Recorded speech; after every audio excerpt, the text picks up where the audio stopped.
Hello everyone, welcome back to my another video.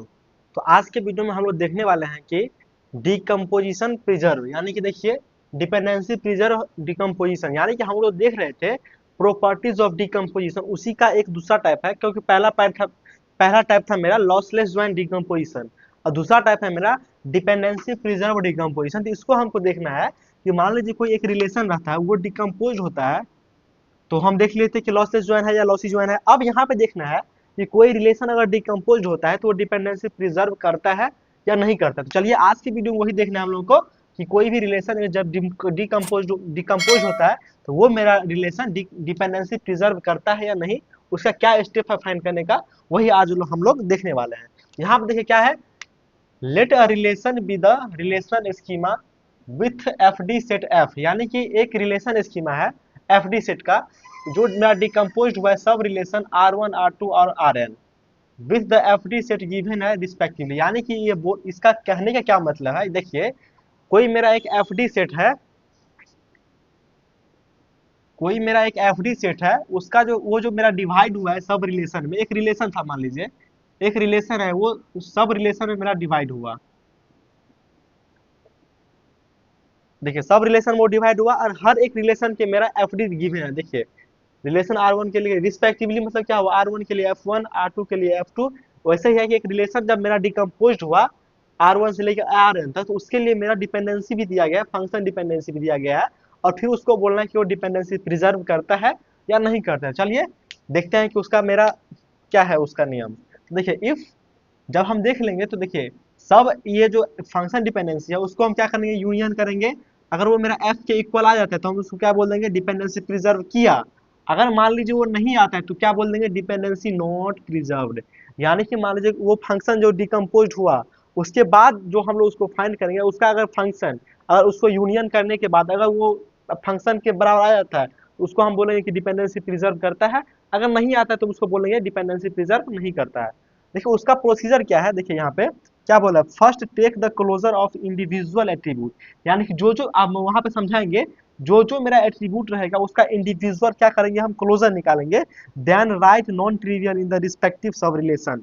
Then क्या करेंगे, function को हम यूनियन करेंगे। तो मेरा अगर एफ के बराबर है तो क्या बोल देंगे हम लोग कि वो डिपेंडेंसी प्रिजर्व करता है, और नहीं आएगा तो हम लोग क्या बोल देंगे कि डिपेंडेंसी प्रिजर्व नहीं करता है। जैसे कि देखिए इस एग्जांपल में एक रिलेशन क्या है, रिलेशन में क्या है, attribute A B C D E be the relational schema with the following F D set, यानी फंक्शन डिपेंडेंसी। यहाँ पे देखिए मेरा फंक्शन डिपेंडेंसी दिया गया है और मेरा रिलेशन दिया गया है, और क्या किया गया, ये रिलेशन जो है डिकम्पोज हुआ है R one R two and R three and R four में मेरा डिकम्पोज हुआ है, और इसको बोला जा रहा है कि ये मेरा फंक्शन डिपेंडेंसी है या नहीं। देखिए इसको फाइंड करने के लिए हम सबसे पहले क्या करेंगे, एक टेबल बनाते हैं। यहाँ पर थोड़ा ध्यान से देखिएगा, टेबल बनाए और यहाँ पे देखिए जो जो मेरा रिलेशन है उसको हम एट्रीब्यूट मानते हैं। देखिए आर वन मेरा एक एट्रीब्यूट हो गया,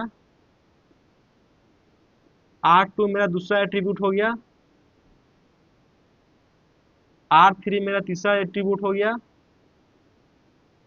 और आर फोर मेरा चौथा एट्रीब्यूट हो, जिसमें क्या क्या है, डी और ई।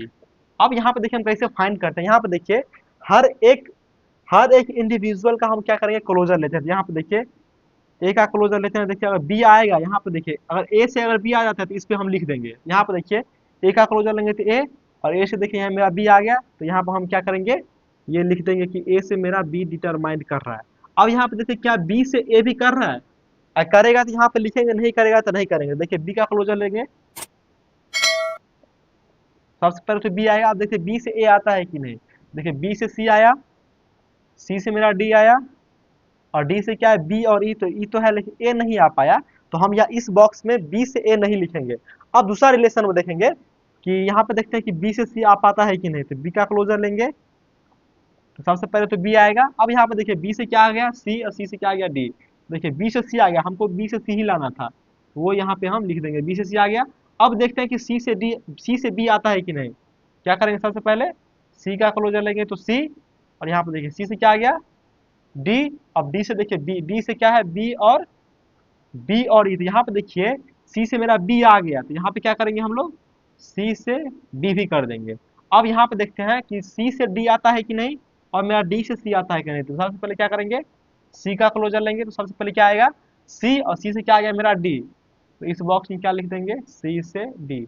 अब देखते हैं कि डी से मेरा सी आता है कि नहीं।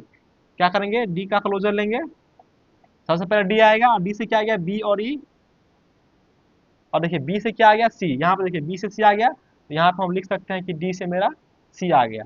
अब यहाँ पे देखते हैं कि डी से ई आता है कि नहीं और ई से मेरा डी आता है कि नहीं, तो चलिए देखते हैं। यहाँ पे देखिए डी का क्लोजर लेंगे, सबसे पहले तो डी आएगा, डी से क्या आ गया बी और ई, तो यानी कि ई आ गया, तो हम यहाँ पे लिख देंगे डी से ई। अब देखते हैं कि ई से डी आता है कि नहीं, तो क्या करेंगे ई का क्लोजर लेंगे, सबसे पहले क्या आएगा ई, और ई से कुछ भी नहीं आ रहा है, तो क्या करेंगे इसमें हम ई से डी नहीं लिखेंगे। अब यहाँ पे देखिए गौर से, मेरा ये जो मेरा एफ डी था वो इतना में मेरा कन्वर्ट हो गया, देखिए वो एक एफ डी 2 3 4 5 6, यानी कि ये जो मेरा एट्रीब्यूट फंक्शन डिपेंडेंसी था कितना था 2 2 4 वो डिपेंडेंसी था, वो मेरा डिवाइड हो गया, मेरा 6 गो फंक्शन डिपेंडेंसी में डिवाइड हो गया।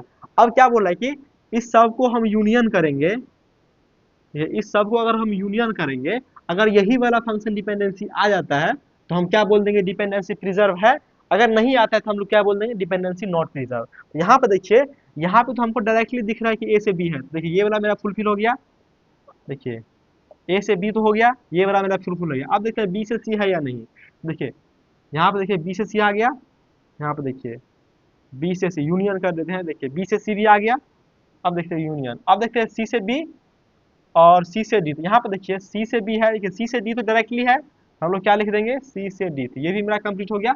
अब देखते हैं कि डी से मेरा बी और ई आ पाता है कि नहीं, तो यहाँ पे देखिए थोड़ा ध्यान से देखिएगा क्या बोल रहा है डी से बी और ई, तो यहाँ पे देखिए, यहाँ पे ध्यान से देखिए क्या है मेरा डी से सी और सी से क्या है बी, तो यहाँ पे देखिए इनडायरेक्टली यहाँ पे थोड़ा आपको सोचना है, डी से मेरा सी गया और सी से मेरा बी गया, तो यहाँ पे हम लिख सकते हैं कि डी से बी लिख सकते हैं। यहाँ पे देखिए डी से सी गया और सी से मेरा बी गया, तो इनडायरेक्टली मेरा डी से भी सी बी पे चला गया और डी से बी पे चला गया, और मेरा डी से ई पे ऑलरेडी है, डी से ई पे, अब देखिए डी से बी पे भी है, डी से ई पे भी है, इसको लिख सकते हैं डी से बी और ई।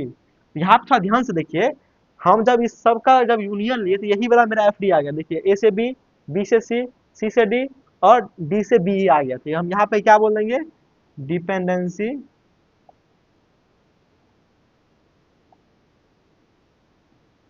प्रिजर्व, यानी कि ये वाला जो क्वेश्चन था वो मेरा डिपेंडेंसी प्रिजर्व किया। अगर मान लीजिए ये जो मेरा फंक्शन डिपेंडेंसी में कन्वर्ट हुआ, अगर इसको हम यूनियन करते ये वाला फंक्शन डिपेंडेंसी नहीं आता, तो हम लोग बोल देते उसको कि वो डिपेंडेंसी नॉट प्रिजर्व। लेकिन यहाँ पे थोड़ा ध्यान से देखिए, तो जो जो वहाँ पे है वो मेरा आ गया, तो हम यहाँ पे क्या बोल देंगे डिपेंडेंसी प्रिजर्व करता है।